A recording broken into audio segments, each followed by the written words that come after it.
But as Colleen Huff found out, ecstasy is finding a home in New York City's nightlife, causing some teenagers to shed more than their inhibitions. In an age of conservatism, sex, drugs, and rock and roll are making a comeback with this crowd, and a drug called ecstasy is helping some shed their inhibitions and their fear of AIDS. Take it off! Take it off! Come on, let's go with the go, baby, come on! 2:30 a.m., downtown Manhattan. This slice of American youth is pursuing its hobby, decadence. Exhibitionists will drop their pants at the drop of a hat. Drag queens compete with half-dressed teenage girls for attention. Ask the some 3,000 members of this subculture what they want to be when they grow up, and they'll tell you the same thing: famous. Many have no idea famous at what, just famous. They party at discos. I think a lot of people are jealous that they have these feelings inside them, and they don't have the I don't know, they're maybe embarrassed to go out and do it. Star, as she calls herself, wants to be a famous singer.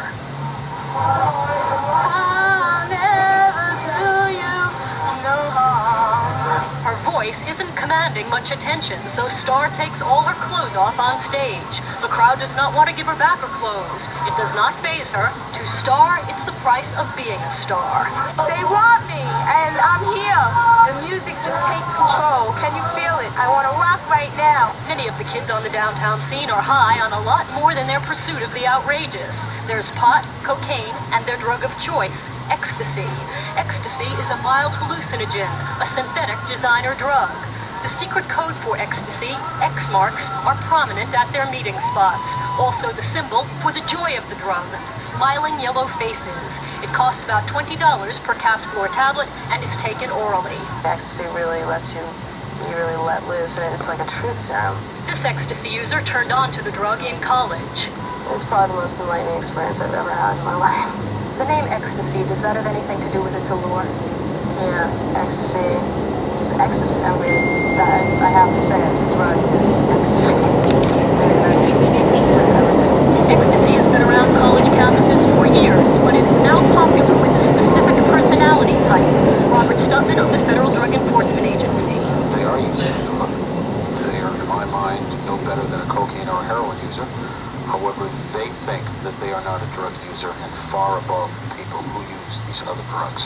That to me denotes a form of intellectual arrogance. Many of these kids think ecstasy is a harmless drug, but it can bring on psychotic episodes. We spoke with one recovering addict who tried to kill himself on an ecstasy trip. I was very paranoid. I think that at one particular time, if a friend didn't walk in on me, I would have sliced my arm. I had the razor in my hand. Ecstasy is also known as MDMA. Dr. Daniel Crane treats abusers. So it's one of the ultimate mind control drugs. You lose desire, ambition, you become mellow, placid, just want to touch people. That feeling of needing to be touched could account for some of the bizarre behavior on the downtown scene, but there's more to it.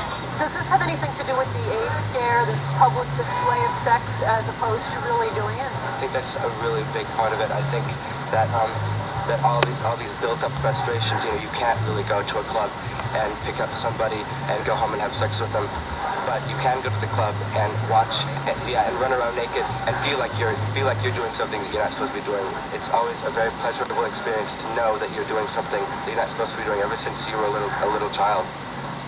Ecstasy is what these kids should not be doing if they really want to be famous. Doctors say it kills one's sense of ambition.